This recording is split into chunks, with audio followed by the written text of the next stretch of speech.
ಓಂ ಶ್ರೀ ಮಂಜುನಾಥಾಯ ನಮಃ. ಪರಮ ಪೂಜ್ಯ ಕಾವಂದರ ಹಾಗೂ ಮಾತೃಶ್ರೀ ಅಮ್ಮನವರ ಆಶೀರ್ವಾದ ಬೇಡುತ್ತಾ, ನಿಮ್ಗೆಲ್ರಿಗೂ ತಿಳಿದಿರುವಂತೆ ಇದೀಗ ನಾವು ಮಹತ್ತರ ಸೆಷನ್ನಲ್ಲಿದ್ದೇವೆ. ಇದೇ ಹಿರಿಯರ ಚಾವಡಿ. ಮಾತೃಶ್ರೀ ಅಮ್ಮ ಹಾಗೂ ಪರಮ ಪೂಜ್ಯ ಕಾವಂದರನಿಗೆ ಅವರು ಸೂಚಿಸಿದ ಕೆಲಸ ಕಾರ್ಯಗಳನ್ನು ನಿರ್ವಹಿಸ್ತಾ ಈ ಸಂಸ್ಥೆ ಯಶಸ್ವಿಯಾಗಿ ಇವತ್ತು ಬಹಳ ಎತ್ತರವಾಗಿ ಎದ್ದು ನಿಂತಿದೆ. ಅಂದರೆ ಇದಕ್ಕೆ ಕಾರಣರಾದ ನಮ್ಮ ಹಿರಿಯರು, ಅಂದರೆ ಈ ಸಂಸ್ಥೆಯನ್ನು ಕಟ್ಟಿ ಬೆಳೆಸಿದವರ ಜೊತೆ ಹಿರಿಯರ ಚಾವಡಿ ಇವತ್ತು ನಡೀಲಿಕ್ಕಿದೆ. ಹಾಗಾಗಿ ಹಿರಿಯರ ಚಾವಡಿಗೆ ಬಂದವರೆಲ್ಲ ಹಿರಿಯವರು, ನೀವು ಮಾತ್ರ ಕಿರಿಯವರು. ಆದರೆ ವೈಶಿಷ್ಟ್ಯ ಏನು ಅಂದರೆ ಎಲ್ಲರೂ ಆರ್ ಡಿಗಳಾಗಿ ಮತ್ತೆ ರಿಟೈರ್ಡ್ ಆದವರು. ನಾವು ಪ್ರಥಮದಲ್ಲಿ ಅವರನ್ನು ತಗೊಳ್ಳುವಾಗ ನೀವೇನು ಕಲ್ತಿದ್ದೀರಿ, ಎಷ್ಟು ಕಲ್ತಿದ್ದೀರಿ ಅಂತ ಏನು ಕೇಳಲಿಲ್ಲ. ಆಗ ನಮಗೆ ಸಿಕ್ಕಿದ್ರೆ ಸಾಕು ಅಂತ ಹೇಳುವಂಥದ್ದು ಒಂದು ಇತ್ತು ಕಾರ್ಯಕರ್ತರು. ಆಗ ಆ ಒಂದು ಉತ್ಸಾಹ ಮತ್ತು ಅವರ ಒಂದು ಧೈರ್ಯ ಮತ್ತು ಸಮರ್ಪಣಾ ಭಾವ ಇದನ್ನೆಲ್ಲ ನೋಡಿಕೊಂಡು ನಾವು ತಗೊಂಡದ್ದಲ್ಲದೆ ನೀವು MBA ಆಗಿದೆಯಾ ಅಥವಾ ಡಬಲ್ ಡಿಗ್ರಿ ಆಗಿದೆಯಾ ಯಾವುದು ಕೇಳಲಿಲ್ಲ. ಆದರೆ ಅಂಥವರು ಇವತ್ತು RD ಆಗಿ 2-3 ಜಿಲ್ಲೆಗಳನ್ನು ಸುಧಾರಿಸಿದ್ದಾರೆ ಅಂದರೆ ಮತ್ತು ನಿಮ್ಮಂಥ ಅನೇಕ ಯುವಕರನ್ನು, ಮುಂದಿನ ಒಂದು ಡೈರೆಕ್ಟರ್ಗಳು RDಗಳ ಆಗುವವರನ್ನು ಅವರ ಅಡಿಯಲ್ಲಿ ಅವರು ತಯಾರು ಮಾಡಿದ್ದಾರೆ. ಅದು ಮುಖ್ಯವಾಗಿದ್ದು. ನಿಸ್ವಾರ್ಥವಾಗಿ ಸೇವೆ ಮಾಡೋದ್ರ ಜೊತೆಗೆ ಆಗೇನು ನಮ್ಮ ಗ್ರಾಮಾಭಿವೃದ್ಧಿ ಹೆಸರು ಹಸಿಯಾಗಿರಲಿಲ್ಲ. ಅವಾಗೇನು ಇಷ್ಟು ಕರ್ನಾಟಕದಾದ್ಯಂತ ಪಸರಿಸಿರಲಿಲ್ಲ. ಒಂದು ಖಾಲಿ ಒಂದು ತಾಲೂಕು, ಒಂದು ಜಿಲ್ಲೆಗೆ ನಾವು ಆಯ್ಕೆ ಮಾಡುವಾಗ ಅವರು ಧೈರ್ಯದಿಂದ ಬಂದು ನಮ್ಮೊಟ್ಟಿಗೆ ಸೇರಿಕೊಂಡ್ರು. ಮಾತ್ರ ನಾವು ಏನು ಹೇಳಿದ್ರು ವಾರದ ಮೀಟಿಂಗ್ ಆಗ್ತಾಯಿತ್ತು. ಆ ವಾರದ ಮೀಟಿಂಗಲ್ಲಿ ಏನು ಹೇಳಿದ್ರು ಅದನ್ನು ತಲೆಯ ಮೇಲೆ ಹೊತ್ತು ಮಾಡಿದವರು ಅವರು. ಈ ಪಂಚಾಂಗ ಬಹಳ ಗಟ್ಟಿ ಇದ್ದದ್ರಿಂದ ಇವತ್ತು ನಮಗೆ ಮಾಡೆಲ್ ಬೇರೆ ಎಲ್ಲಿ ನೋಡಬೇಕಿಲ್ಲ. ಬೆಳ್ತಂಗಡಿ ನೋಡಿ, ಬೆಳ್ತಂಗಡಿಗೆ ಹೋಗಿ, ಬೆಳ್ತಂಗಡಿಯಲ್ಲಿ ಇಲ್ಲಿ ನಮ್ಮ ಟ್ರೈನಿಂಗ್ ಸೆಂಟ್ರಲ್ಲಿ ಟ್ರೈನಿಂಗ್ ಆದ ಕೂಡಲೇ ಬೆಳ್ತಂಗಡಿಗೆ ಒಮ್ಮೆ ಹೋಗಿ ಎಲ್ಲ ನೋಡ್ಕೊಂಡು ಬಂದರೆ ನಮಗೆ ಒಳ್ಳೆ ಟ್ರೈನಿಂಗ್ ಸಿಗ್ತಾಯಿತ್ತು. ಹಾಗೆ ಅಂಥವರು ಅವರ ಅಗಾಧವಾದ ಎಕ್ಸ್ಪೀರಿಯನ್ಸ್ ಉಂಟು.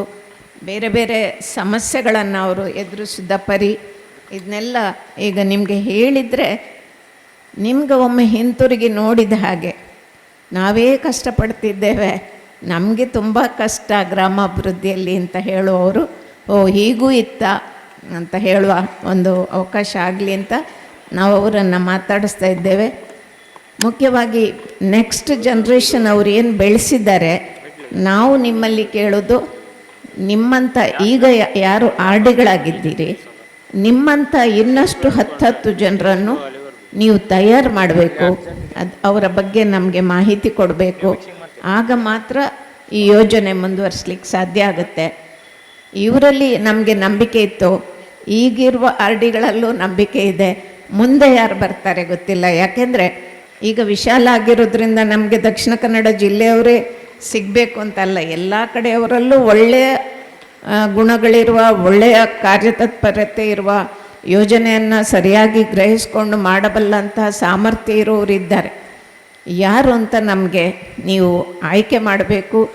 ನೀವು ಹೀಗೆ ಮೇಲಿನ ಹಿರಿಯರ ಚಾವಡಿಯಲ್ಲಿ ಕೂತ್ಕೊಳ್ಳುವ ಮೊದಲು ಅವರನ್ನು ನಮ್ಮ ಸಂಸ್ಥೆಗೆ ನೀವು ರೆಡಿ ಮಾಡಿ ಕೊಡಬೇಕು ಅಂತ ಈ ಮೂಲಕ ಹೇಳ್ತಾ, ಮುಖ್ಯವಾಗಿ ಬಂದ ಎಲ್ರಿಗೂ ನನ್ನ ಪರವಾಗಿಯೂ ಸ್ವಾಗತಗಳನ್ನು ಹೇಳ್ತಾ, ನಮ್ಮೊಂದಿಗೆ ಬಹಳಷ್ಟು ವರ್ಷಗಳವರೆಗೆ ದುಡಿದ ಮತ್ತು ತಮ್ಮನ್ನು ತಾವು ಸಂಪೂರ್ಣವಾಗಿ ಸಮರ್ಪಿಸಿಕೊಂಡವರು, ಅವರ ಬಗ್ಗೆ ನಾವು ಖಂಡಿತ ಒಳ್ಳೆಯ ಮಾತುಗಳನ್ನು ಹೇಳಬೇಕು. ಅವರ ಭಾವನೆಗಳನ್ನು ಅಲ್ಲಿ ವ್ಯಕ್ತಪಡಿಸಲಿಕ್ಕೆ ಅವಕಾಶ ಕೊಟ್ಟಿರುವುದಕ್ಕಾಗಿ ಅವರ ಪರವಾಗಿ ನಾನು ಮತ್ತೊಮ್ಮೆ ಎಲ್ರಿಗೂ, ನಮ್ಮ ಸಂಬಂಧಪಟ್ಟವರಿಗೆಲ್ರಿಗೂ ಅಭಿನಂದನೆಗಳನ್ನು ಹೇಳ್ತೇನೆ. ಓಂ ಶ್ರೀ ಮಂಜುನಾಥಾಯ ನಮಃ. ಪೂಜ್ಯರ ಹಾಗೂ ಮಾತೃಶ್ರೀಯವರ ಆಶೀರ್ವಾದವನ್ನು ಬೇಡುತ್ತಾ, ವೇದಿಕೆಯ ಮೇಲೆ ಈಗಾಗಲೇ ಮಾತೃಶ್ರೀಯವರು ಬಂದು ಆಸೀನರಾಗಿದ್ದಾರೆ. ಈ ಕಾರ್ಯಕ್ರಮದ ಒಂದು ಓಪನಿಂಗನ್ನು ಅವರು ಮಾಡಿದ್ದಾರೆ.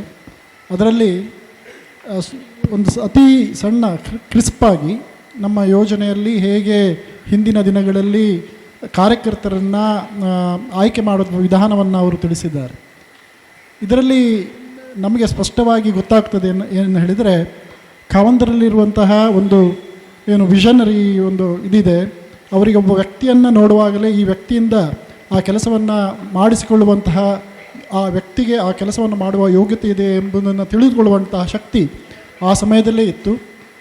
ಅದು ಅಷ್ಟು ಮಾತ್ರ ಅಲ್ಲದೆ, ಮಾತೃಶ್ರೀಯವರ ಒಂದು ಮಾತೃ ಹೃದಯದ ಅಥವಾ ಮಾತೃ ವಾತ್ಸಲ್ಯದ ಒಂದು ಮಾತೃ ಪ್ರೇಮ ಏನಿತ್ತು, ಇವರನ್ನ ಒಂದು ಸೆಳೆದಿಟ್ಟು ಇವರಲ್ಲಿ ಒಂದು ಯಾವ ಚೈತನ್ಯ ಅಡಗಿದೆ ಅದನ್ನು ಹೊರತೆಗೆಯುವಂತಹ ಒಂದು ಶಕ್ತಿ ಅಮ್ಮನವರಲ್ಲಿಯೂ ಹಾಗೂ ಪೂಜ್ಯ ಕಾವಂದರಲ್ಲಿಯೂ ಇರುವುದು ನಮಗೆ ಕಾಣುತ್ತದೆ. ಯಾಕಂತ ಹೇಳಿದರೆ, ನಾನು ಯಾವಾಗಾದರೂ ನಮ್ಮ ಹಿರಿಯರ ಹತ್ರ ಮಾತಾಡಿದಾಗ ಅಥವಾ ಶ್ರೀಯರ್ ಸರ್ ಅವ್ರ ಹತ್ರ ಮಾತಾಡಿದಾಗ ನಮ್ಮ ಯೋಜನೆಯ ಬಗ್ಗೆ ಅವರು ಹೇಳುವಾಗ ನಮಗೆ ನಿಜವಾಗಿ ಆದರೂ ಒಂದು ಗಳಿಗೆ ನಮ್ಮ ಎರಡು ಕಣ್ಣಲ್ಲಿ ನೀರು ಬರ್ತದೆ. ಯಾಕಂತ ಹೇಳಿದರೆ, ಅಷ್ಟು ಒಂದು ಏನು ಇಮೋಷನಲ್ ಆಗಿ ಅಥವಾ ಅಷ್ಟು ಆ ಕಾರ್ಯಕ್ರಮವನ್ನು ತಮ್ಮ ಮನಸ್ಸಿಗೆ ಹಚ್ಚಿಕೊಂಡು ಪೂಜ್ಯರು ಮತ್ತು ಅಮ್ಮನವರು ಏನು ಹೇಳಿದ್ದಾರೋ ಅದನ್ನು ಫೀಲ್ಡಿನಲ್ಲಿ ಅಳವಡಿಸುವಂತಹ ಕೆಲಸವನ್ನು ಅವರು ನಿಸ್ವಾರ್ಥವಾಗಿ ಮಾಡಿದ್ದಾರೆ. ಅಷ್ಟು ಯೋಜನೆಯ ಮೇಲಿನ ಪ್ರೀತಿ, ಪೂಜ್ಯರ ಮೇಲಿನ ಗೌರವ, ಅಮ್ಮನವರ ಪ್ರೇಮ, ಇದನ್ನೆಲ್ಲವನ್ನು ಒಟ್ಟು ಸೇರಿಸಿ ಸಮಾಜಕ್ಕೆ ಏನು ಕೊಡಬೇಕು ಎಂಬ ಒಂದು ಏನು ನಿರ್ಣಯವನ್ನು ತೆಗೆದುಕೊಂಡು ಅದನ್ನು ಪೂಜ್ಯರ ಆಶಯಗಳಂತೆ ಅಳವಡಿಸುವ ಒಂದು ಪ್ರೇರಕ ಶಕ್ತಿಯಾಗಿ ಅವರು ಕೆಲಸ ಮಾಡಿದ್ದಾರೆ. ಎಲ್ಲರನ್ನ ಆ ಹೋದ ಕಡೆಗಳೆಲ್ಲ ಒಂದು ಏನು ಸರ್ವೆ ಮಾಡಿ ಅವರನ್ನು ಆಯ್ಕೆ ಮಾಡುವಂತಹ ಯಾರೆಲ್ಲ ಬೇಕು ಎಂಬುದರ ಬಗ್ಗೆ ಅವರೆಲ್ಲ ಮಾಡಿದ್ದಾರೆ. ಶ್ರೀಹರಿಯವರು ಸಹ ಇದ್ದಾರೆ. ಶರ್ಮಾ ಸರ್ ಬಗ್ಗೆ ಮಾತಾಡುವಾಗಲೂ ಸಹ ಅವರು ಸಹ ತುಂಬ ಅನುಭವವುಳ್ಳವರು, CDPಯಲ್ಲಿ ಅನುಭವವುಳ್ಳವರು. ಹಾಗೆ ಮಹಾವೀರ ಅಜ್ರಿಯವರು ಯಾವಾಗಲೂ ನಾನು ಕೇಳಿದಾಗ ಮಾತೃಶ್ರೀಯವರ ಒಂದು ಏನು ಮಾತೃ ಪ್ರೇಮದ ಬಗ್ಗೆ ಅವರು ನಮಗೆ ಯಾವಾಗಲೂ ಹೇಳ್ತಾ ಇರ್ತಾರೆ. ಸೀತಾರಾಮ್ ಶೆಟ್ಟಿಯವರು ಸಹ ತುಂಬ ಇವರು ಏನು ಹಿರಿಯರು, ಅವರು ಸಹ ಇಲ್ಲಿ ಈ ಗ್ರಾಮಕ್ಕೆ ಸಂಬಂಧಪಟ್ಟವರು ಅಂತ ಭಾವಿಸ್ತೇನೆ. ಶ್ರೀಯುತ ಬೌದ್ಧಪ್ಪ ಗೌಡರು ಸಹ ಏನು ಬಗ್ಗೆ ಪೂಜ್ಯರು ಮತ್ತು ಅಮ್ಮನವರು ಒಳ್ಳೆಯ ಸದಾಭಿಪ್ರಾಯವನ್ನು ಹೊಂದಿದ್ದಾರೆ. ಅಮ್ಮ ಹೇಳಿದಾಗೆ ಈಗ ಈ ಕಾರ್ಯಕ್ರಮವನ್ನು ನಾವು ಮುಂದುವರಿಸ್ತೇವೆ. ಪೂಜ್ಯರು ಇನ್ನು ಕೆಲವೇ ನಿಮಿಷಗಳಲ್ಲಿ ನಮ್ಮೊಂದಿಗೆ ಸೇರಿಕೊಳ್ಳಲಿಕ್ಕಿದ್ದಾರೆ. ಈ ನಿಟ್ಟಿನಲ್ಲಿ ಈಗಾಗಲೇ ನಮಗೆಲ್ಲರಿಗೂ ಗೊತ್ತಿದೆ, ಈ ಯೋಜನೆ ಪ್ರಾರಂಭ ಮಾಡುವಾಗ ಪೂಜ್ಯರು ಮತ್ತು ಅಮ್ಮನವರು ಜನರ ಅಗತ್ಯತೆಗಳನ್ನು ತಿಳಿದುಕೊಳ್ಳುವ ನಿಟ್ಟಿನಲ್ಲಿ ಒಂದು ಸರ್ವೆ ಎಂಬ ಒಂದು ಕಾರ್ಯಕ್ರಮವನ್ನು ಮಾಡಿದರು. ಈ ಸರ್ವೆಯನ್ನು ಮಾಡುವಾಗ ನಿಮ್ಮ ಅನುಭವ ಏನು, ಅದರಿಂದ ಪೂಜ್ಯರಿಗೆ ಅದನ್ನು ಹೇಳಿದಾಗ ಪೂಜ್ಯರು ಅದರ ಬಗ್ಗೆ ಕೈಗೊಂಡ ಕ್ರಮಗಳೇನು, ಮತ್ತೆ ನೀವು ನಮ್ಮ ಯೋಜನೆಯೊಂದಿಗಿದ್ರಿ, ಅದನ್ನು ಹೇಗೆ ಪೂಜ್ಯರು ಅದನ್ನು ಬೆಳೆಸಿಕೊಂಡು ಹೋದರು ಎಂಬುದರ ಬಗ್ಗೆ ತಮ್ಮ ಅಭಿಪ್ರಾಯವನ್ನು ಹೇಳಬೇಕಂತೇಳಿ ನಿಮ್ಮ ಹತ್ರ ನಾನು ಕೇಳಿಕೊಳ್ತೇನೆ ಸರ್. ಓಂ ಶ್ರೀ ಮಂಜುನಾಥಾಯ ನಮಃ. ಪೂಜ್ಯರು ಮತ್ತು ಮಾತೃಶ್ರೀಯವರನ್ನು ಸ್ಮರಿಸಿಕೊಂಡು ಮತ್ತು ಇಲ್ಲಿ ಸೇರಿರ್ತಕ್ಕಂಥ ಎಲ್ಲ ಹಿರಿಯ ಕಿರಿಯ ಗ್ರಾಮಾಭಿವೃದ್ಧಿ ಯೋಜನೆಯ ಎಲ್ಲ ಅಧಿಕಾರಿಗಳೇ, ಮೈಕ ಹಿಡಿಯದೆ ತುಂಬ ಸಮಯ ಆಯಿತು. ಹಾಗಾಗಿ ಸ್ವಲ್ಪ ಆ ಕಡೆ ಈ ಕಡೆ ಏನಾದರೂ ಆದರೆ ಅದನ್ನು ಸ್ವಲ್ಪ ನೀವು ಸುಧಾರಿಸಿಕೊಳ್ತೀರಿ ಅಥವಾ ಸಹಿಸಿಕೊಳ್ತೀರಿ ಅಂತ ಭಾವಿಸ್ತೀನಿ. ಆರಂಭದ ದಿನಗಳ ಬಗ್ಗೆ ಅಥವಾ ಈ ಗ್ರಾಮಾಭಿವೃದ್ಧಿ ಯೋಜನೆಯ ಹುಟ್ಟು ಮತ್ತು ಅದರ ಒಂದು ಏನು ಸ್ಥಾಪನೆಯ ಬಗ್ಗೆ, ಆರಂಭದ ಏನು ಕಾರ್ಯಕ್ರಮಗಳು, ಇದರ ಬಗ್ಗೆ ಒಂದಷ್ಟು ಮಾಹಿತಿಯನ್ನು ಹಂಚಿಕೊಳ್ಬೇಕು ಅಂತ ಹೇಳಿದರು. ಇಲ್ಲಿ ಬಹುಶಃ ಬರ್ತಾ ಇರುವಾಗ 2 ವೃಕ್ಷಗಳನ್ನು ಗಮನಿಸಿದೆ. ಒಂದು ಆ ಕಡೆ ಇದೆ, ಒಂದು ಈ ಕಡೆ ಇದೆ. ಆ ವೃಕ್ಷ ಸಣ್ಣ ಗಿಡ ಏನು ನಡ್ತಕ್ಕಂಥ ಸಂದರ್ಭದಲ್ಲಿ ಅಮ್ಮನವರು ಮತ್ತು ಪೂಜ್ಯರು ಹೇಗಿದ್ದರು, ಅದರ ಜೊತೆಯಲ್ಲಿ ಇರ್ತಕ್ಕಂಥ ಬೆರಳೆಣಿಕೆ ಕಾರ್ಯಕರ್ತರಲ್ಲಿ ನಾನು ಒಬ್ಬ. ಹಾಗಾಗಿ ಈವರೆಗಿನ ಬೆಳವಣಿಗೆ ಏನಿದೆ ಇದಕ್ಕೆ ಪ್ರತ್ಯಕ್ಷ ಸಾಕ್ಷಿಯಾಗಿದ್ದೇನೆ ಅಂತ ಹೇಳಬಹುದು. ಬಹುಶಃ ಈ ಮಟ್ಟಕ್ಕೆ ಅದು ಬೆಳಿಬೇಕಾಗಿದ್ದರೆ ಒಂದು ಗಿಡ ನಟ್ಟು ಬಹುಶಃ ಅದನ್ನು ಒಂದು ಹೆಮ್ಮರವಾಗಿ ಮತ್ತು ಅದರಿಂದ ಒಂದು ಫಲದ ನಿರೀಕ್ಷೆಯನ್ನು ನಾವು ಮಾಡಬೇಕಾಗಿದ್ದರೆ ಅದಕ್ಕೆ ನರ್ಚರಿಂಗ್ ಅಂತ ಹೇಳ್ತೀವಿ, ಪೋಷಣೆ, ಅದು ಬಹಳ ಮುಖ್ಯವಾಗುತ್ತೆ. ಆ ಪೋಷಣೆಯನ್ನು ಬಹುಶಃ ಅದು ನೇರವಾಗಿ ಪೂಜ್ಯರಿಗೆ ಅಥವಾ ಅಮ್ಮನವರಿಗೆ ಮಾಡಲಿಕ್ಕೆ ಆಗೋದಿಲ್ಲ. ಪೋಷಣೆಯನ್ನು ಮಾಡ್ತಕ್ಕಂಥ ಒಂದು ಹೊಣೆಗಾರಿಕೆ ಏನಿದೆ, ಜವಾಬ್ದಾರಿ ಏನಿದೆ, ಅದನ್ನು ಬಹುಶಃ ಅವರು ವರ್ಗಾಯಿಸಬೇಕಾಗತ್ತೆ. ಆ ವರ್ಗಾಯಿಸ್ತಕ್ಕಂಥ ಸಂದರ್ಭದಲ್ಲಿ ಬಹುಶಃ ಆ ಜವಾಬ್ದಾರಿಯನ್ನು ತೆಗೆದುಕೊಳ್ತಕ್ಕಂಥ ಒಂದು ಅದೃಷ್ಟ, ಸುಯೋಗ ನನ್ನ ಪಾಲಿಗೆ ಕೂಡ ಖಂಡಿತವಾಗಿ ಬಂದಿದೆ ಅಂತ ಹೇಳಲಿಕ್ಕೆ ನಾನು ಭಾಳ ಸಂತೋಷ ಪಡ್ತೇನೆ. ಈ ಹೆಮ್ಮರ ಇಷ್ಟು ಬೆಳಿಬೇಕಾಗಿದ್ದರೆ ಅದು ತನ್ನಿಂದ ತಾನೇ ಖಂಡಿತವಾಗಿ ಬೆಳೆಯೋದಿಲ್ಲ. ಅದಕ್ಕೆ ಕಾಲ ಕಾಲಕ್ಕೆ ಬೇಕಾದಂಥ ನಾವು ಬೇರೆ ಬೇರೆ ಉಪಚಾರಗಳನ್ನು ಖಂಡಿತವಾಗಿ ಮಾಡಬೇಕಾಗತ್ತೆ. ಈ ಗ್ರಾಮಾಭಿವೃದ್ಧಿ ಯೋಜನೆಗೆ ಹುಟ್ಟು ಅಥವಾ ಮೂಲ ಏನು ಅಂತ ಸ್ವಲ್ಪ ಯೋಚನೆ ಮಾಡಿದರೆ, ಬಹುಶಃ ಅಮ್ಮನವರು ಕೂಡ ಕ್ಷೇತ್ರಕ್ಕೆ ಬಂದು ಹೆಚ್ಚು ವರ್ಷ ಅಲ್ಲ, ಒಂದು 10 ವರ್ಷದ ಒಂದು ಅವಧಿ. ಬಹುಶಃ ಅವರು ಕೂಡ ಈ ದೇವಸ್ಥಾನ, ಈ ಸಂಸ್ಥೆ, ಇಲ್ಲಿ ಆಗ್ತಕ್ಕಂಥ ಬೇರೆ ಬೇರೆ ದಾನ ಧರ್ಮಗಳ ಪ್ರಕ್ರಿಯೆ ಇದನ್ನೆಲ್ಲ ಗಮನಿಸಿ ಇದಕ್ಕೆ ಒಂದು ಒಳ್ಳೆಯ ಒಂದು ಸ್ವರೂಪವನ್ನು ಕೊಡಬೇಕು, ಅರ್ಥಪೂರ್ಣವಾಗಿ ಒಂದು ಸಮಾಜಕ್ಕೆ ಈ ಮಂದಿರದ ಮೂಲಕವಾಗಿ ಪ್ರಯೋಜನ ಆಗಬೇಕು ಅಂತಕ್ಕಂಥ ಒಂದು ಚಿಂತನೆ ಅವರಲ್ಲಿ ಖಂಡಿತವಾಗಿತ್ತು. ಅದಕ್ಕೆ ಅವರು ಏನು ಮಾಡಿದರು ಅಂದರೆ, ಆರಂಭದಲ್ಲಿ ಏನಾದರೂ ನಾವು ಸಣ್ಣ ಪುಟ್ಟ ಸಹಾಯವನ್ನಾದರೂ ಅರ್ಥಪೂರ್ಣವಾಗಿ ಮಾಡಬೇಕು ಅಂತ ಹೇಳಿ, ಇಲ್ಲಿ ಪಕ್ಕದ ಒಂದು ಹಳ್ಳಿ ಇತ್ತು, ಪುದುವೆಟ್ಟು ಗ್ರಾಮ. ಅಲ್ಲಿ ಈ ನಮ್ಮ ಏನು ದಲಿತ ವರ್ಗಕ್ಕೆ ಸೇರಿದಂಥ ಒಂದಷ್ಟು ಮನೆಗಳಿದೆ, ಒಂದು 5 ಸೆನ್ಸು ಅಥವಾ ಭಾಳಷ್ಟು ಕಡಿಮೆ ಜಮೀನು ಹೊಂದಿರತಕ್ಕಂಥ ಒಂದು ಕುಟುಂಬಗಳನ್ನು ಒಮ್ಮೆ ವೀಕ್ಷಣೆ ಮಾಡಿ ಬನ್ನಿ ಅಂತ ಹೇಳಿ, ಇಲ್ಲಿಯ ಯುವಕ ಮಂಡಲ, ಇಲ್ಲಿಯ ಯುವತಿ ಮಂಡಲ, ಬಹುಶಃ ಯುವತಿ ಮಂಡಲದ ಹುಟ್ಟಿಗೂ ಅಮ್ಮನವರೇ ನೇರವಾಗಿ ಕಾರಣ ಆಗಿದ್ದರು. ಅಂದರೆ ಮಹಿಳೆಯರು ಕೂಡ ಬಹುಶಃ ಅವರನ್ನು ಕೂಡ ತೊಡಗಿಸಿಕೊಳ್ಳಬೇಕು, ಮಹಿಳೆಯರ ಮೂಲಕವಾಗಿ ಕೂಡ ಸಮಾಜದ ಏನು ಒಂದು ಕಣ್ಣು ತೆರೆಸಬೇಕು ಅಂತಕ್ಕಂಥ ಒಂದು ಚಿಂತನೆ ಅವರಲ್ಲಿ ಆರಂಭದಲ್ಲೇ ಇತ್ತು. ಅದಕ್ಕೆ ಹೇಗೆ ಒಂದು ಮೂರ್ತ ಸ್ವರೂಪವನ್ನು ಕೊಡಬೇಕು ಅಂತ ಅಂದಾಗ ಅವರಿಗೆ ಈ ಒಂದು ಸಣ್ಣ ಚಿಂತನೆ ಮನಸ್ಸಲ್ಲಿ ಬಂತು. ಹಾಗಾಗಿ ನಾನು ಒಬ್ಬ ಯುವಕ ಮಂಡಲದ ಸಕ್ರಿಯ ಸದಸ್ಯನಾಗಿದ್ದೆ. ಹಾಗಾಗಿ ಇಲ್ಲಿ ಅದರ ಅಧ್ಯಕ್ಷರಾಗಿ ಭುಜಬಲಿಯವರಿದ್ದರು. ಅವರ ನೇತೃತ್ವದ ಒಂದು ಟೀಮನ್ನು ಕರೆಸಿ ನಮಗೆಲ್ಲ ಮಾಹಿತಿ ಮಾರ್ಗದರ್ಶನವನ್ನು ಮಾಡಿ ಅಲ್ಲಿಗೆ ಹೋಗಿ ಅವರ ಪರಿಸ್ಥಿತಿ ಹೇಗಿದೆ ಅಧ್ಯಯನ ಮಾಡಿ ಬನ್ನಿ ಅಂತ ಕಳಿಸಿದರು. ಹಾಗೆ ನೋಡಿದಾಗ ಅಲ್ಲಿಯ ಪರಿಸ್ಥಿತಿ ಬಹಳ ಚಿಂತಾಜನಕವಾಗಿತ್ತು.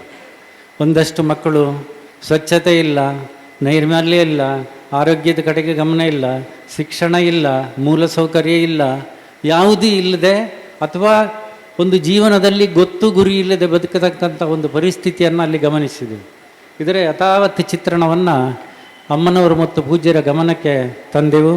ಆಗಲೇ ಅವರು ಯೋಚನೆ ಮಾಡಿದರು, ಬಹುಶಃ ಇವರಿಗೇನಾದರೂ ನಾವು ಸಹಾಯ ಮಾಡಬೇಕು ಅಂತಕ್ಕಂಥ, ಯಾಕೆಂದರೆ ಜನತಾ ಸೇವೆಯೇ ಜನಾರ್ದನ ಸೇವೆ ಅಂತಕ್ಕಂಥ ಒಂದು ಮಾತಿದೆ. ನಾವು ಏನು ಪೂಜೆಗಳು, ಧಾರ್ಮಿಕ ವಿಧಿವಿಧಾನಗಳು ಇದಕ್ಕೇನು ಶ್ರದ್ಧೆ ಆಸಕ್ತಿ ವಹಿಸ್ತೇವೆ, ಹಾಗೆಯೇ ನಿಜವಾದ ಬಡತನದಲ್ಲಿರತಕ್ಕಂಥವರ ಕಷ್ಟಗಳಿಗೆ ಸ್ಪಂದಿಸಿದರೆ ಅದು ಭಗವಂತನಿಗೆ ಬೇಗ ತಲುಪತಕ್ಕಂಥ ಒಂದು ಕೆಲಸ. ಬಹುಶಃ ಇಂಥ ಒಂದು ಪುಣ್ಯದಾಯಕವಾದಂಥ ಕೆಲಸಕ್ಕೆ ಆ ಸಂದರ್ಭದಲ್ಲಿ ಅಮ್ಮನವರು ಮತ್ತು ಪೂಜ್ಯರು ನಾಂದಿಯನ್ನು ಹಾಡಿದರು. ಅಲ್ಲಿಯ ಅಧ್ಯಯನದ ಪ್ರಕಾರ ಅವರಿಗೆ ಆರಂಭದಲ್ಲಿ ಅವರ ಸಮಸ್ಯೆಗಳನ್ನು ಗಮನಿಸಿ ಕೆಲವು ಮೂಲ ಸೌಕರ್ಯಗಳನ್ನು ಕೊಡ್ತಕ್ಕಂಥ ಕೆಲಸವನ್ನು ಮಾಡಿದೆವು. ಬಹುಶಃ ಗ್ರಾಮಾಭಿವೃದ್ಧಿ ಯೋಜನೆ ಹುಟ್ಟಿಗೆ ಈ ಪ್ರೇರಣೆ ಆರಂಭದಲ್ಲಿ ಒಂದು ಮೂಲವಾದಂಥ ಒಂದು ಏನು ವಿಷಯ ಆಯಿತು. ತದನಂತರ ಇದಕ್ಕೆ ಒಂದು ಸಾಂಸ್ಥಿಕವಾದಂಥ ಸ್ವರೂಪವನ್ನು ಕೊಡಬೇಕು ಅಂತಕ್ಕಂಥ ದೃಷ್ಟಿಯಿಂದ ಕೆರೆಯ ನೀರನ್ನು ಕೆರೆಗೆ ಚೆಲ್ಲಿ ಅಂತಕ್ಕಂಥ ಮಾತಿದೆ. ಹಾಗೆ ಏನು ಕ್ಷೇತ್ರಕ್ಕೆ ಭಕ್ತರು ಬರ್ತಾರೆ, ಅವರ ಕಷ್ಟಗಳನ್ನು, ದುಃಖ ದುಮ್ಮಾನಗಳನ್ನು ಅಲ್ಲಿ ತೋಡಿಕೊಳ್ತಾರೆ, ಹರಕೆ ಹಾಕ್ತಾರೆ. ಹಾಗೆಯೇ ಒಂದು ರೀತಿಯ ಸ್ವಲ್ಪ ಯೋಚನೆ ಮಾಡುವವರಿಗೆ ಅದು ಒಂದು ಹೊಣೆಗಾರಿಕೆ ಸಂಸ್ಥೆಗೆ. ಅಂದರೆ ಏನು ಭಕ್ತಾದಿಗಳು ಬರ್ತಾರೆ, ಅವರ ನೂರಾರು ಸಮಸ್ಯೆಗಳಿಗೆ ಭಗವಂತನಲ್ಲಿ ಬೇಡಿಕೊಳ್ತಾರೆ. ಅದರ ಯಜಮಾನರು ಯಾರಿದ್ದಾರೆ, ಹಾಗಾಗಿ ಅವರಿಗೂ ಕೂಡ ಬೇರೆ ರೀತಿಯಲ್ಲಿ ನಾವು ಸ್ಪಂದಿಸ್ತಕ್ಕಂಥ ಕೆಲಸವನ್ನು ಮಾಡಬೇಕು ಅಂತ ಹೇಳಿ ಪೂಜ್ಯರು ಮತ್ತು ಅಮ್ಮನವರು ಯೋಚನೆ ಮಾಡಿದರು. ಹಾಗಾಗಿ ಗ್ರಾಮಾಭಿವೃದ್ಧಿ ಯೋಜನೆಯ ಹುಟ್ಟಿಗೆ ಅದು ಕಾರಣ ಆಯಿತು. ಒಂದು ಗ್ರಾಮಾಭಿವೃದ್ಧಿ ಯೋಜನೆಯನ್ನು ವಿಸ್ತೃತವಾಗಿ, ವಿಶಾಲವಾಗಿ, ಅರ್ಥಪೂರ್ಣವಾಗಿ ಆರಂಭಿಸಬೇಕಾಗಿದ್ದರೆ ಅದಕ್ಕೆ ಅಧ್ಯಯನ ಅಂತಕ್ಕಂಥದ್ದು ಭಾಳ ಮುಖ್ಯ. ಅದಕ್ಕಾಗಿ ಒಂದು ಸರ್ವೆ ಮಾಡಬೇಕು ಅಂತಕ್ಕಂಥ ಒಂದು ತೀರ್ಮಾನ ಆಯಿತು. ನಮ್ಮಲ್ಲಿ ಇಲ್ಲಿ ಹೈಸ್ಕೂಲಲ್ಲಿ ಒಬ್ಬರು ಮೇಷ್ಟ್ರಿದ್ದರು, ರಘುನಾಥ ರೈ ಅಂತ ಹೇಳಿ. ಹಾಗೆ ನಾವು ಒಂದು ಬಳಗವನ್ನು ಕೂಡಿಕೊಂಡು ಪೂಜ್ಯರು ಮತ್ತು ಅಮ್ಮನವರ ಒಂದು ಸಮಕ್ಷಮದಲ್ಲಿ ಒಂದು ಸರ್ವೆ ಮಾಡೋದಾದರೆ ಏನು, ಅಧ್ಯಯನ ಮಾಡೋದಾದರೆ, ಅಥವಾ ಸರ್ವೆ ಅಂದರೆ ಯಾಕೆ ಬೇಕು, ಈ ಅಧ್ಯಯನ ಯಾಕೆ ಬೇಕು, ಈ ಅಧ್ಯಯನಗಳು ಯಾಕೆ ಬೇಕು ಅಂತ ಹೇಳಿದ್ರೆ ಮೂಲಭೂತವಾಗಿ ಜನರ ಸಮಸ್ಯೆಗಳನ್ನು ನಾವು ಗಮನಿಸಬೇಕು. ಸಮಸ್ಯೆಯನ್ನು ಗಮನಿಸದೆ ನಾವು ಕಾರ್ಯಕ್ರಮವನ್ನು ಕೊಡಲಿಕ್ಕಾಗೋದಿಲ್ಲ. ಈಗ ಒಂದು ವೈದ್ಯರಲ್ಲಿ ನಾವು ಒಂದು ಕಾಯಿಲೆಯನ್ನು ಹಿಡ್ಕೊಂಡು ಹೋದಾಗ ಅವರು ತಟ್ಟನೆ ಮುಖ ನೋಡಿ ಔಷಧಿಯನ್ನು ಕೊಡೋದಿಲ್ಲ.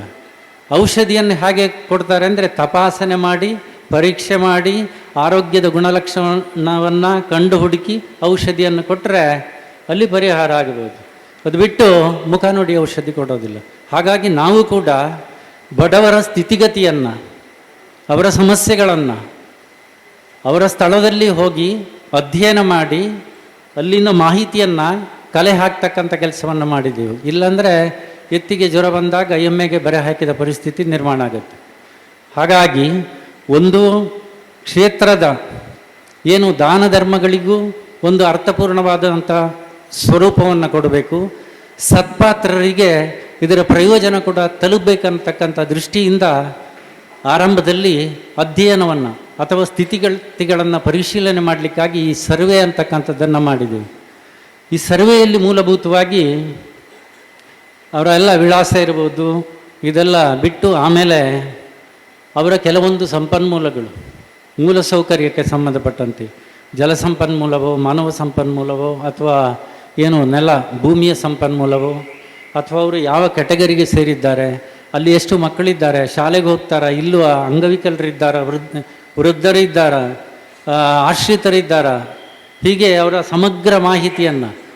ಇನ್ನು ಒಂದು ರೀತಿ ಸಮುದಾಯದ ಕೆಲವು ಸಮಸ್ಯೆಗಳೇನು, ಸ್ಕೂಲ್ ಇದೆಯಾ, ಸ್ಕೂಲ್ ಇದ್ದರೆ ಅದರ ಹೇಗಿದೆ ಪರಿಸ್ಥಿತಿ, ಹಾಗೆಯೇ ರೋಡ್ ಇದೆಯಾ, ಇನ್ನು ಅಲ್ಲಿ ಆಸ್ಪತ್ರೆಯ ಕೇಂದ್ರಗಳಿದೆಯಾ, ಲೈಬ್ರರಿ ಇದೆಯಾ, ಹೀಗೆ ಒಂದಷ್ಟು.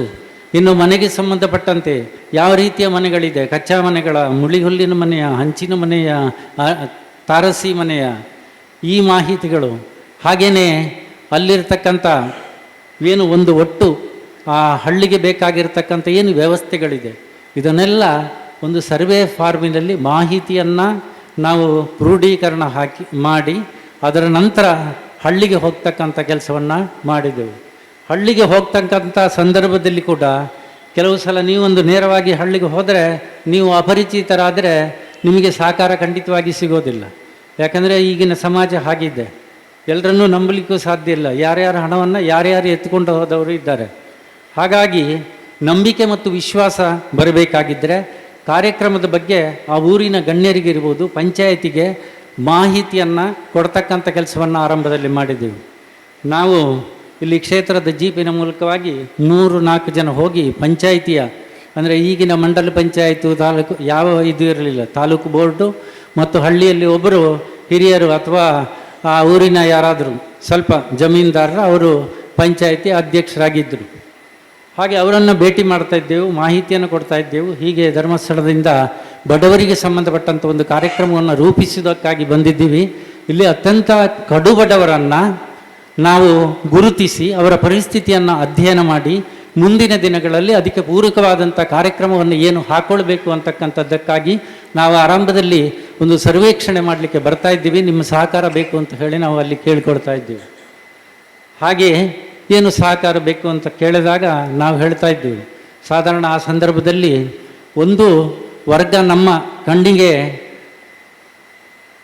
ತಟ್ಟನೆ ಬರ್ತಕ್ಕಂಥದ್ದು ಒಂದು ಭೂ ಸುಧಾರಣೆಯಿಂದ ಒಂದಷ್ಟು ಮಂದಿಗೆ ಆಗ ಜಮೀನು ಸಿಕ್ಕಿರ್ತಕ್ಕಂಥ ಒಂದು ಸಂದರ್ಭ.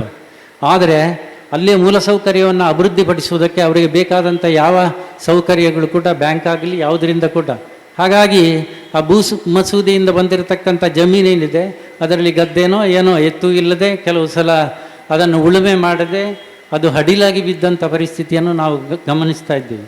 ಮತ್ತು ಹೆಚ್ಚಾಗಿ ಗುಡ್ಡಗಾಡು ಪ್ರದೇಶದಲ್ಲಿ ಕೂತು ರೆಕಾರ್ಡ್ ಇಲ್ಲದೆ ಅಕ್ರಮ ಒಂದು ಜಾಗದಲ್ಲಿ ಅವರು ಜೀವನೋಪಾಯಕ್ಕಾಗಿ ಸಣ್ಣ ಜೋಪಡಿಯನ್ನು ಮಾಡಿ ಅಲ್ಲಿ ಉಳಿದುಕೊಳ್ಳತಕ್ಕಂಥ ಒಂದು ಪರಿಸ್ಥಿತಿ ಅಲ್ಲಿತ್ತು.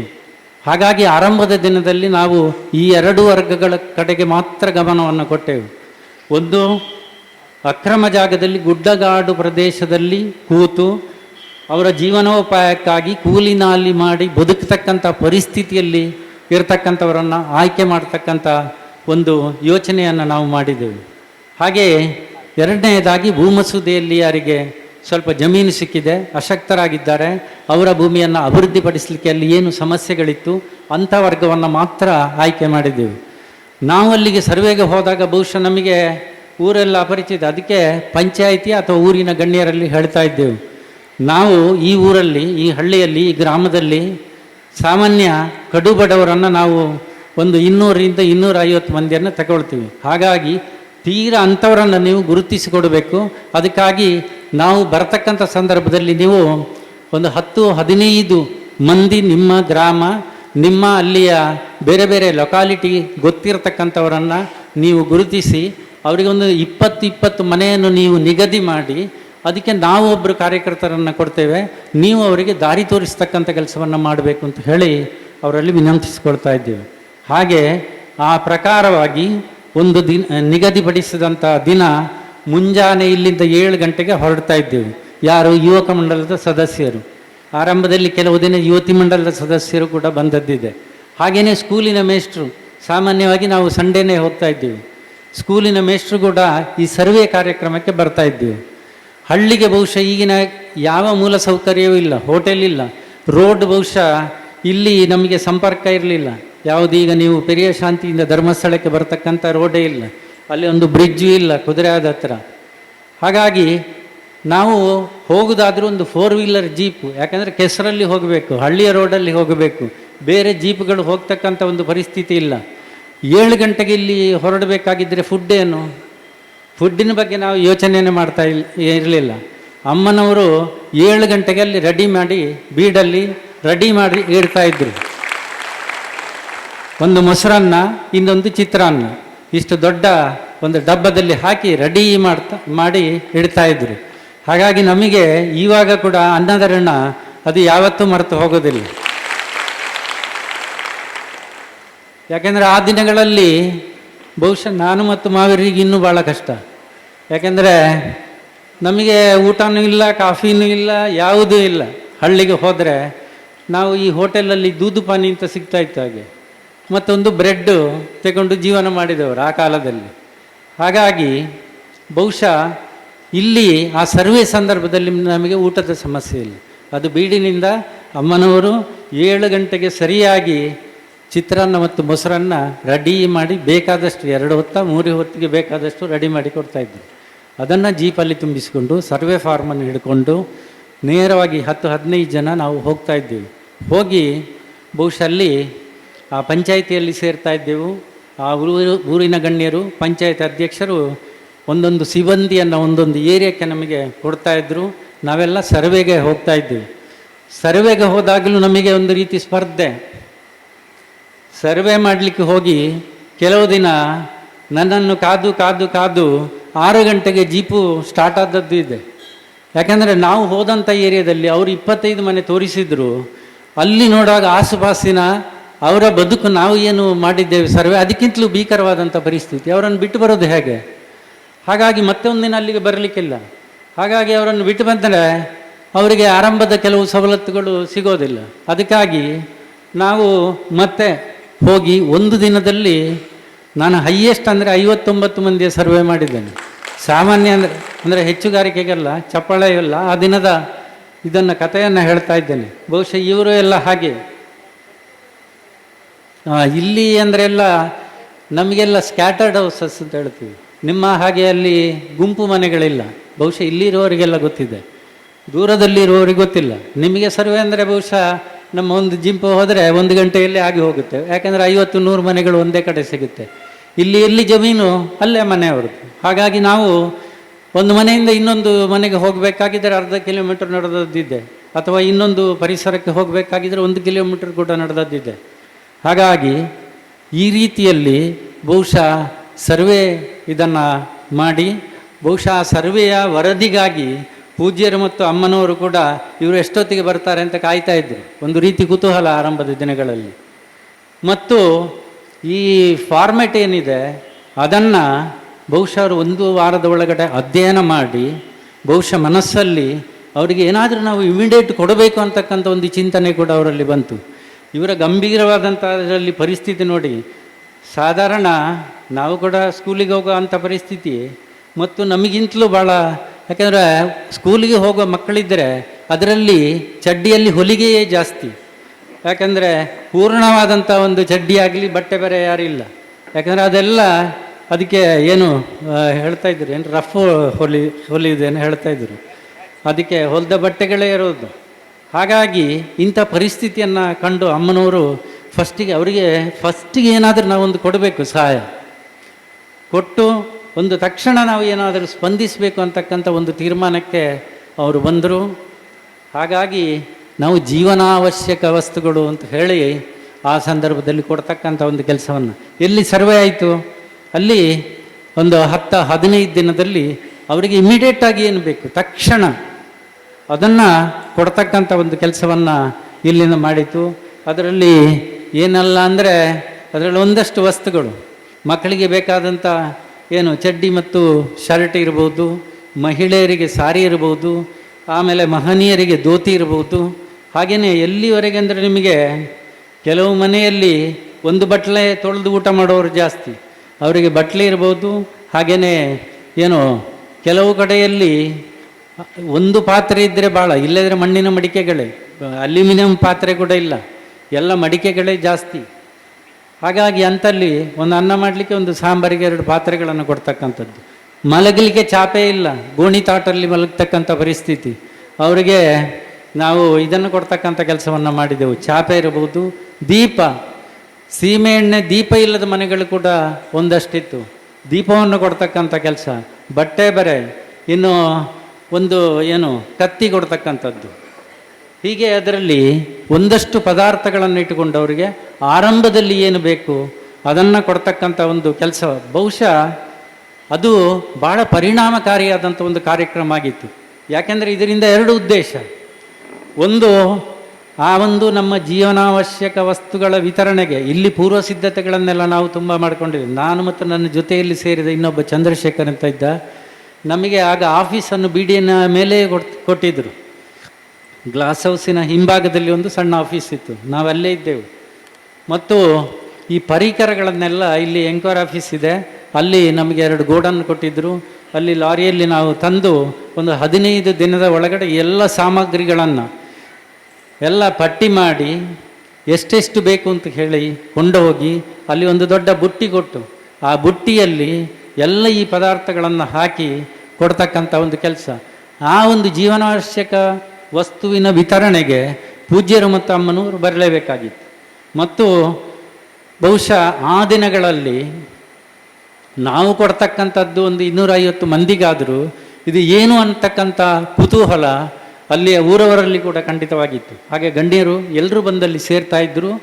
ಅದು ಒಂದು ರೀತಿ ನಮ್ಮ ಯೋಜನೆಯ ಒಟ್ಟು ಏನು ಒಂದು ಮಾಹಿತಿಯನ್ನು ಅಲ್ಲಿ ಪರಿಚಯಿಸುವುದಕ್ಕೂ ಕೂಡ ಅದು ಆರಂಭದ ದಿನಗಳಲ್ಲಿ ಭಾಳ ನಮಗೆ ಒಂದು ಏನು ಆ ಪ್ರೇರಣೆ ಆಯಿತು. ಯಾಕೆಂದರೆ ಅಷ್ಟು ಏನು ದೊಡ್ಡ ಸಮುದಾಯಕ್ಕೆ ನೇರವಾಗಿ ಶಂಖದಿಂದ ತೀರ್ಥ ಪೂಜ್ಯರು ಮತ್ತು ಅಮ್ಮನವರೇ ಬಂದು ಮಾಹಿತಿ ಕೊಡೋದಂದರೆ ಅವರಲ್ಲಿ ನಂಬಿಕೆ ಮತ್ತು ವಿಶ್ವಾಸಗಳು ಕೂಡ ದುಪ್ಪಟ್ಟಾಗಲಿಕ್ಕೆ ಅದೆಲ್ಲ ಅವಕಾಶಗಳಾಯಿತು.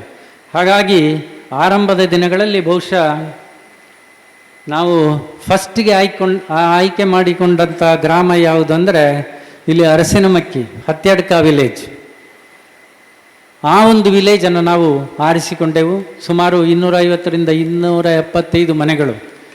ಅದಕ್ಕಿಂತ ಮುಂಚಿತವಾಗಿ ಬಹುಶಃ ನಾನು 1981 ಸೆಪ್ಟೆಂಬರಲ್ಲಿ ನಾನು ಅಧಿಕೃತವಾಗಿ ಈ ಯೋಜನೆಗೆ ಜಾಯ್ನ್ ಆದೆ. ನಿಮ್ಮ ಲಿಸ್ಟ್ ಪ್ರಕಾರ 1982 ಯೋಜನೆ ಆರಂಭ ಅಂತ ಇದೆ. ಅದು ಒಂದು ಏನಂದರೆ, ನಾವು ಒಂದು ಐತಿಹಾಸಿಕವಾದಂಥ ಕಾರ್ಯಕ್ರಮವನ್ನು ಮಾಡ್ತಕ್ಕಂಥ ಸಂದರ್ಭದಲ್ಲಿ ಒಂದು ಐತಿಹಾಸಿಕ ಘಟನೆಯ ಜೊತೆಯಲ್ಲಿ ಜೋಡಣೆ ಮಾಡಿಕೊಂಡ್ರೆ ಅದು ಯಾವಾಗಲೂ ನೆನಪಿರ್ತದೆ ಅಂತ ಹೇಳಿ ಅಮ್ಮನವರು ಮತ್ತು ಪೂಜ್ಯರು ಮಹಾಮಸ್ತಕಾಭಿಷೇಕದ ಸಂದರ್ಭದಲ್ಲಿ ಈ ಗ್ರಾಮೀಣಾಭಿವೃದ್ಧಿ ಯೋಜನೆಯನ್ನು ಡಿಕ್ಲೇರ್ ಮಾಡಿದರು. ಹಾಗಾಗಿ ಬಹುಶಃ ಇವತ್ತು ಅವರು ಹುಟ್ಟು ಹಾಕಿದಂಥ ಈ ಒಂದು ಸಸಿ ಇವತ್ತು ಹೆಮ್ಮರವಾಗಿ ಆ ಕಡೆ ಈ ಕಡೆ ನೂರಾರು ಏನು ಇಡೀ ಕರ್ನಾಟಕ ರಾಜ್ಯದಾದ್ಯಂತ ಇದು ಪಸರಿಸಿದೆ, ವಿಸ್ತರಿಸಿದೆ.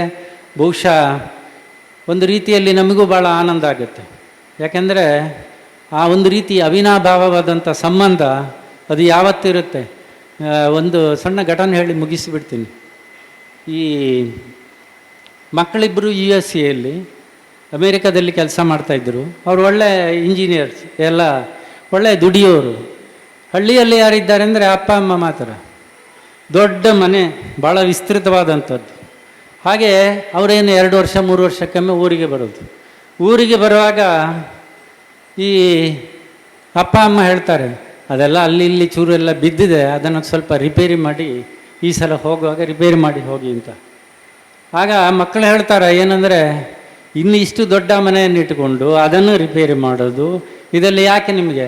ಒಂದು ಒಳ್ಳೆ ಚೆನ್ನಾಗಿರ್ತಕ್ಕಂಥ ಈಗಿನ ಎಲ್ಲ ಸೌಕರ್ಯವನ್ನು ಒಳಗೊಂಡಂಥ ಒಂದು ಮನೆಯನ್ನು ಕಟ್ಟಿಕೊಡ್ತೇನೆ ಅಂತ ಹೇಳಿದರು. ಅದಕ್ಕೆ ಅಪ್ಪ ಅಮ್ಮ ಸ್ವಲ್ಪ ಹೊತ್ತಲ್ಲಿ ಹೇಳಿದ್ರಂತೆ, ಅದೆಲ್ಲ ಬೇಡ, ಯಾಕಂದರೆ ಇದಿಷ್ಟು ವಿಶಾಲವಾಗಿದೆ ಅಲ್ಲ, ಈಗ ಮಾತ್ರ ನಾವು ಇರೋದು. ಆ ಕಡೆ ಒಂದು ದೊಡ್ಡ ಕೋಣೆ ಇದೆ ಅಲ್ಲ, ಅದರಲ್ಲಿ ನಿನ್ನ ಅಜ್ಜ ಇದ್ದರು. ಅವರು ಯಾವಾಗಲೂ ಸಂಜೆ ಹೊತ್ತು ರಾಮಾಯಣ ಮಹಾಭಾರತ ಇದರೆಲ್ಲ ಪ್ರವಚನವನ್ನು ಮಾಡ್ತಾಯಿದ್ರು. ಅವರ ಧ್ವನಿ ಬಹುಶಃ ನಮ್ಮ ಮನೆ ಮಂದಿಗೆಲ್ಲ ಕೇಳ್ತಾ ಇತ್ತು. ಹಾಗಾಗಿ ಬಹುಶಃ ಏನೋ ಅದು ಸದಾ ನಮ್ಮನ್ನು ನೆನಪಿಸುತ್ತೆ. ಇನ್ನು ಈ ಕಡೆ ಒಂದು ಹಜಾರ ಹೇಳಿದರು.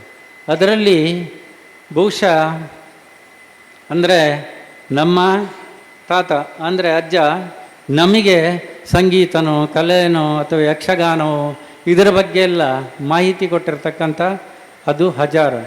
ಇನ್ನು ಆ ಕಡೆ ನೋಡಿದರೆ ನಿನ್ನ ಚಿಕ್ಕಪ್ಪ ಮತ್ತು ಚಿಕ್ಕಮ್ಮ ಅವರೆಲ್ಲ ಇರ್ತಕ್ಕಂಥ ಅದು ಒಂದು ಏನು ಕೋಣೆ.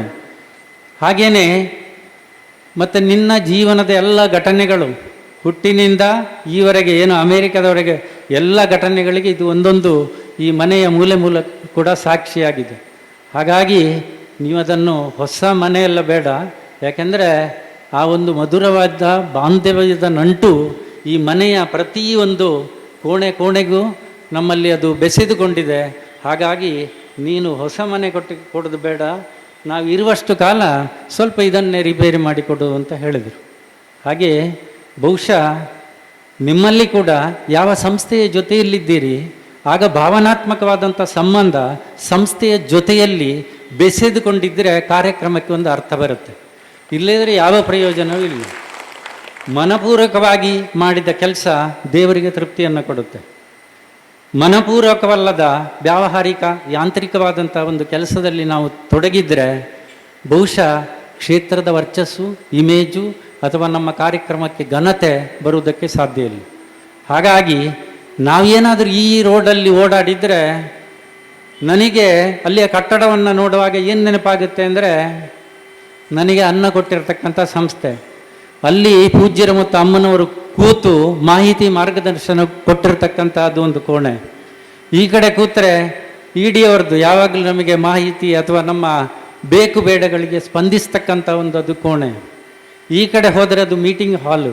ಹಾಗಾಗಿ ಯಾವಾಗಲೂ ಒಂದು ರೀತಿಯ ಆ ಕಡೆಯಿಂದ ಬರುವಾಗ ಒಂದು ಭಾವನಾತ್ಮಕವಾದಂಥ 1 ನಿಮಿಷ ಇದ್ದು ಬಹುಶಃ ಮನಸ್ಸಲ್ಲಿ ಸ್ಮರಿಸಿಕೊಂಡು ಹೋಗ್ತಕ್ಕಂಥ ಒಂದು ಏನು ಆ ಒಂದು ಅನುಭವ ನಮ್ಮದು. ಹಾಗಾಗಿ ಯಾವುದೇ ಕಾರ್ಯಕ್ರಮ ಅದು ತನ್ನಿಂದ ತಾನೇ ಯಶಸ್ವಿ ಆಗೋದಿಲ್ಲ. ಅದರ ಹಿಂದೆ ನಿಮ್ಮ ಪರಿಶ್ರಮ ಏನು, ನಿಮ್ಮ ಸಾಧನೆ ಏನು, ನಿಮ್ಮ ಮನಪೂರ್ವಕವಾದ ತೊಡಗುವಿಕೆ ಏನು, ಇದರಿಂದ ಒಂದು ರೀತಿ ಪರಿವರ್ತನೆ ಮತ್ತು ಬದಲಾವಣೆಯನ್ನು ಮಾಡಲಿಕ್ಕೆ ಸಾಧ್ಯತೆ ಇದೆ. ಇನ್ನು ನೋಡಿ, ನಾವು ಅನೇಕ NGOಗಳಿರ್ಬೋದು, ಬೇರೆ ಬೇರೆ ಸಂಸ್ಥೆ ಇರ್ಬೋದು, ಸರ್ಕಾರದ ಕಾರ್ಯಕ್ರಮಗಳು ಇರ್ಬೋದು, ಎಲ್ಲ ನೋಡ್ತೀವಿ. ಏನು ಅಲ್ಲಿ ಕಾರ್ಯಕ್ರಮವನ್ನು ಸ್ವೀಕರಿಸುವವರಿಗೆ ಮತ್ತು ಕೊಡುವವರಿಗೆ ವ್ಯಾವಹಾರಿಕ ಪ್ರಜ್ಞೆ ಬಿಟ್ಟರೆ ಬೇರೆ ಏನಿಲ್ಲ. ಆದರೆ ಇದು ಒಂದು ಮಂದಿರದ ಮೂಲಕವಾಗಿ ಒಂದು ಧಾರ್ಮಿಕ ಕೇಂದ್ರ ಮಾಡತಕ್ಕಂಥ ಒಂದು ಸಾಮಾಜಿಕ ಚಟುವಟಿಕೆ. ಇಲ್ಲಿ ಧರ್ಮದ ಸ್ಪರ್ಶ ಇದೆ, ಆಧ್ಯಾತ್ಮಿಕತೆಯ ಸ್ಪರ್ಶತೆ ಇದೆ. ಹಾಗಾಗಿ ಜನರ ನಿರೀಕ್ಷೆ ಏನಿದೆ? ಇಲ್ಲಿ ಈ ಕಾರ್ಯಕ್ರಮದಲ್ಲಿ ಪಾವಿತ್ರ್ಯತೆ ಇದೆ. ಇದರಲ್ಲಿ ಒಂದು ರೀತಿ ನಮ್ಮ ಬದುಕನ್ನು ನಾವು ಎತ್ತರಿಸಲಿಕ್ಕೆ, ಸುಧಾರಿಸಲಿಕ್ಕೆ ಇಲ್ಲಿ ಅವಕಾಶ ಇದೆ. ಪೂಜ್ಯ ಭಾವನೆಯಿಂದ ಆ ಕಾರ್ಯಕ್ರಮವನ್ನು ಅವರು ಸ್ವೀಕಾರ ಮಾಡ್ತಾರೆ. ಅವರಿಗೆ ಎಷ್ಟು ಭಕ್ತಿ ಇದೆ, ಎಷ್ಟು ಗೌರವ ಇದೆ ಸಂಸ್ಥೆಯ ಮೇಲೆ, ಕಾರ್ಯಕರ್ತರಿಗೆ ಎಷ್ಟು ಗೌರವ ಮರ್ಯಾದೆ ಎಲ್ಲ ಅವರು ಕೊಡ್ತಾರೆ. ಹಾಗಿರ್ತಕ್ಕಂಥ ಸಂದರ್ಭದಲ್ಲಿ ಬಹುಶಃ ನಾವು ಕೂಡ ಒಂದು ರೀತಿಯಲ್ಲಿ ಹೇಗಿರಬೇಕು, ನಮ್ಮ ನಡವಳಿಕೆಗಳು, ನಮ್ಮ ಆಚಾರ ವಿಚಾರಗಳು, ನಮ್ಮನ್ನು ತೊಡಗಿಸ್ತಕ್ಕಂಥ ರೀತಿ. ಹಾಗಾಗಿ ಬಹುಶಃ ಅಂಥ ಒಂದು ಭಾವನಾತ್ಮಕವಾದಂಥ ಒಂದು ಸಂಬಂಧದ ಜೊತೆಯಲ್ಲಿ ನಾವು ಕೆಲಸವನ್ನು ಮಾಡಿದರೆ ಬದುಕಲ್ಲಿ ನಮಗೂ ಭಗವಂತ ಯಾವತ್ತು, ನಾನು ಅನೇಕರಲ್ಲಿ ಹೇಳಿದ್ದೇನೆ, ಯಾಕೆಂದರೆ ನಾನು ಬಹುಶಃ ದೇವಸ್ಥಾನದ ಎದುರು ಬಂದು 10 ನಿಮಿಷ ಕೈ ಮುಗಿದನ್ನು ಬಹುಶಃ ಯಾರು ಕಾಣಲಿಕ್ಕಿಲ್ಲ. ಆದರೆ ಹೃದಯದಲ್ಲಿ ದೇವರನ್ನು ಮತ್ತು ಪರಿಶುದ್ಧತೆಯನ್ನು ಇಟ್ಟುಕೊಂಡು ಕೆಲಸ ಮಾಡ್ತಕ್ಕಂಥ ಸ್ವಭಾವ ನಮ್ಮದು. ಹಾಗಾಗಿ ಬಹುಶಃ ಅಂಥ ಒಂದು ಕಾರ್ಯಕರ್ತರಿದ್ದಾಗ ಸಂಸ್ಥೆಗೆ ಯಾವತ್ತೂ ಸೋಲು ಬರಲಿಕ್ಕೆ ಸಾಧ್ಯತೆ ಇಲ್ಲ. ಈಗ ಆ ಧಾರ್ಮಿಕ ಸ್ಪರ್ಶತೆ ಏನಿದೆ ಅದರ ಅಂಶ ಸ್ವಲ್ಪ ಕಡಿಮೆಯಾಗಿದೆ ಅಂತಕ್ಕಂಥ ಕೆಲವು ಅನಿಸಿಕೆ ನಮ್ಮದು. ಹಾಗಾಗಿ ಯಾವತ್ತು ಧರ್ಮಕ್ಷೇತ್ರಗಳ ಮುಖಾಂತರವಾಗಿ ಒಂದು ಕಾರ್ಯಕ್ರಮವನ್ನು ಕೊಡ್ತಕ್ಕಂಥ ಸಂದರ್ಭದಲ್ಲಿ ಕಾರ್ಯಕರ್ತರೇ ನಮಗೆ ದೊಡ್ಡ ಸವಾಲು. ಕಾರ್ಯಕರ್ತರು ಚೆನ್ನಾಗಿದ್ದರೆ ಯಾವುದೇ ಸಮಸ್ಯೆಗಳು ಬರಲಿಕ್ಕೆ ಸಾಧ್ಯತೆ ಇಲ್ಲ. ನಮ್ಮನ್ನು ಮತ್ತೊಬ್ಬರು ಬೊಟ್ಟು ಮಾಡಿ ನಮ್ಮ ಕೊರತೆಗಳನ್ನು ತೋರಿಸ್ತಕ್ಕಂಥ ಸಂದರ್ಭ ಬಂದರೆ ಅಲ್ಲಿ ಕಾರ್ಯಕ್ರಮದ ಮೌಲ್ಯ ಹೊರಟು ಹೋಗುತ್ತೆ. ಹಾಗಾಗಿ ಒಂದು ಆರಂಭದ ದಿನಗಳಲ್ಲಿ ಈ ರೀತಿಯಲ್ಲಿ ಸಂಸ್ಥೆ ಬೆಳೆದಿದೆ. ಅದನ್ನು ಉಳಿಸಿ ಬೆಳೆಸುವ ಧಾರ್ಮಿಕ ಸಂಸ್ಥೆಯ ಪ್ರತಿನಿಧಿಗಳಾಗಿ ದೊಡ್ಡ ಹೊಣೆಗಾರಿಕೆ, ಜವಾಬ್ದಾರಿ ನಿಮ್ಮದು ಇದೆ ಅಂತಕ್ಕಂಥ ಮಾತನ್ನು ಹೇಳಿ ಈ ಅವಕಾಶವನ್ನು ಕೊಟ್ಟಿರತಕ್ಕಂಥ ಪೂಜ್ಯರಿಗೆ ಮತ್ತು ಅಮ್ಮನವರಿಗೆ ವಂದಿಸಿ ನನ್ನ ಮಾತನ್ನು ಮುಗಿಸ್ತೀನಿ.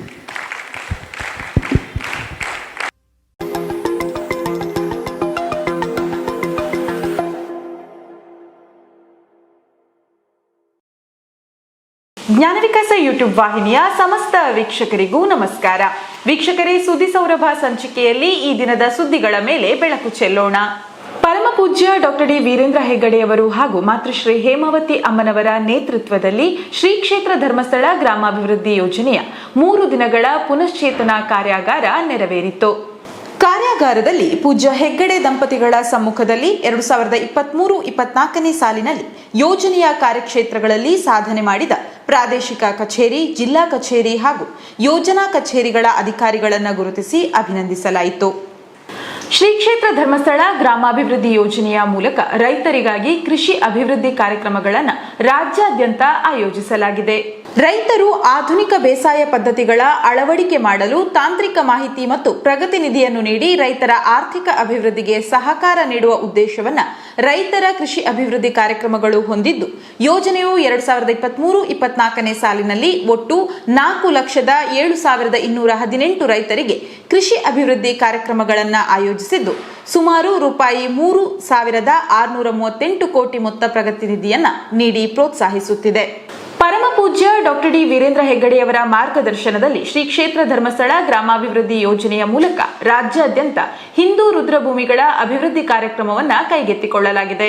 ಯೋಜನೆಯ ಮೂಲಕ ಈ ತನಕ ರಾಜ್ಯಾದ್ಯಂತ ಒಟ್ಟು 686 ರುದ್ರಭೂಮಿಗಳಿಗೆ 9.23 ಕೋಟಿ ಮೊತ್ತವನ್ನ ಸಹಾಯಧನವಾಗಿ ಮಂಜೂರು ಮಾಡಲಾಗಿದೆ.